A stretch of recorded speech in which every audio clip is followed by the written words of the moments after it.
Hello friends, मेरा नाम अंकित और आज की इस वीडियो में बताने जा रहा हूँ आपको हरित क्रांति के बारे में। तो फ्रेंड्स, आज की ये टॉपिक है हमारे हरित क्रांति। आपको पता है कि आप एसएससी के एग्ज़ाम चल रहे हैं, यानी एसएससी जीडी के, उसमें हरित क्रांति जो है इम्पोर्टेंट रोल अदा कर रही है, यानी 1 से 2 क्वेश्चन हर सेट में आ रहे हैं। तो आपको इस टॉपिक को कंप्लीट यानी कि अच्छी तरह से पढ़ के जाना है ताकि आपको एक भी क्वेश्चन नहीं छूटे। तो आज की इस वीडियो में आपको एक भी टॉपिक यानी कि एक भी क्वेश्चन आपको नहीं छोड़ने दूंगा, यानी कि आप हरित क्रांति से जितने भी क्वेश्चन आएंगे आप सबको सही कर दोगे। तो चलिए वीडियो को शुरू करते हैं। और शुरू करने में छोटी सी रिक्वेस्ट है, चैनल पर नए हो तो सब्सक्राइब कर दें। तो चलो शुरू करते हैं। तो फ्रेंड्स, हरित क्रांति यानी आपको पता है कि हरित का यानी क्रांति का मतलब होता है संघर्ष। क्या होता है? संघर्ष।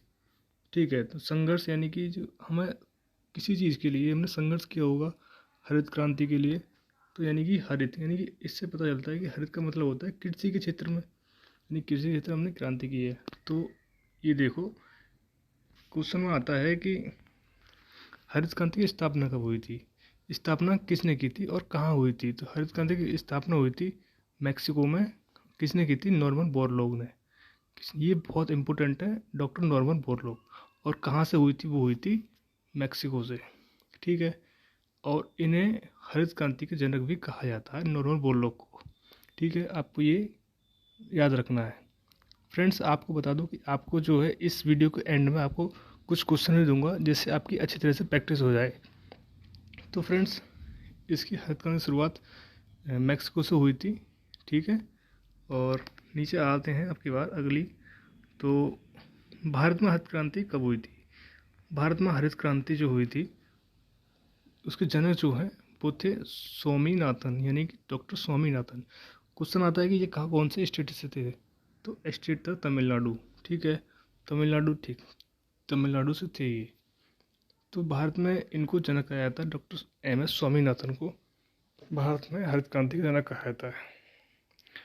क्वेश्चन आता है कि हरित क्रांति का नामकरण किसने किया था, यानी कि हरित क्रांति का यानी कि जो नाम दिया था हरित क्रांति को किसने दिया था?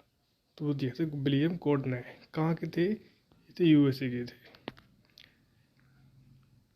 अब क्वेश्चन आता है कि भारत में हरित क्रांति कब कब हुई है, और अभी 27 तारीख के सेकंड शिफ्ट में क्वेश्चन पूछा गया है कि हरित क्रांति जो थी वो कौन सी पंचवर्षीय योजना के बाद शुरू हुई थी।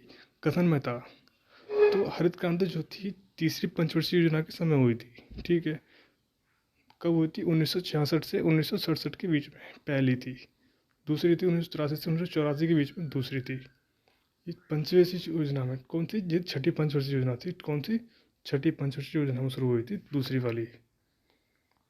इसमें कर दे प्रभावित क्षेत्र कौन कौन से थे? प्रभावित क्षेत्र थे हमारे पंजाब, हरियाणा, पश्चिम उत्तर प्रदेश। ये थे पहली योजना में, यानी पहली पंचवर्षीय योजना में, यानी पहली योजना में हरित क्रांति में।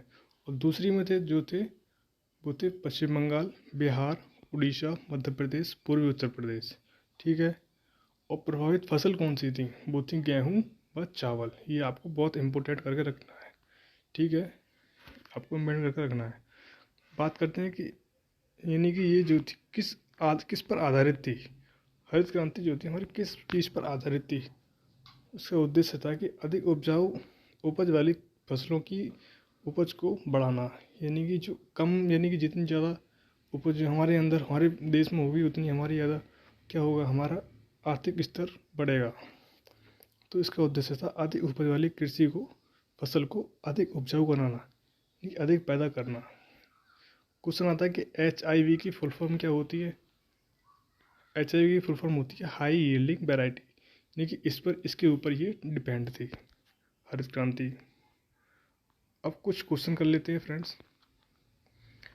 क्वेश्चन आता है पहला कि हरित क्रांति की शुरुआत कहाँ से हुई थी? वो थी, आप बताइए। वो थी मैक्सिको से। ठीक है, मैक्सिको से हुई थी हरित क्रांति की शुरुआत। और किसने की थी? ये की थी नॉर्मन बोरलॉग ने। बात करते हैं, अगला क्वेश्चन आता है कि हरित क्रांति के जनक कौन है? आपको पता है कि जनक हमारे भारत में भी हुए थे, और हरित क्रांति के जनक कौन थे विश्व में? कौन थे? वो थे नॉर्मन बोरलॉग। ठीक है, ये ऑप्शन करेक्ट आंसर है। अगली बात करते हैं कि भारत में हरित क्रांति के जनक कौन थे? भारत में जो थे वो थे तमिलनाडु के एम एस स्वामीनाथन। कौन थे? एम एस स्वामीनाथन, तमिलनाडु के। नीचे आता है क्वेश्चन कि हरित क्रांति से प्रभावित क्षेत्र कौन कौन से हैं। तो प्रभावित क्षेत्र यानी कि फसल कौन कौन सी हैं। तो फसल है हमारी, नीचे देखिएगा, मक्का है, बाजरा है, गेहूँ है, सरसों है। आपको बताया होगा कि गेहूँ व चावल आपको बहुत ज़्यादा उपज पैदा कर रही थी, तो इनका अहम रोल था हरित क्रांति के प्रभावित क्षेत्रों में। कौन था? गेहूँ। ठीक है। तो ये फ्रेंड्स, ये छोटी सी वीडियो थी, आपको इस वीडियो को बहुत सारी हेल्प मिली होगी। तो चलो मिलते हैं अगली वीडियो में, तब तक के लिए जय हिंद, जय भारत। अगर कोई भी डाउट हो या फिर कोई वीडियो और चाहते हो तो आपको मैं और बना के दे दूँगा। चलो मिलते हैं अगली वीडियो में, तब तक के लिए जय हिंद, जय भारत।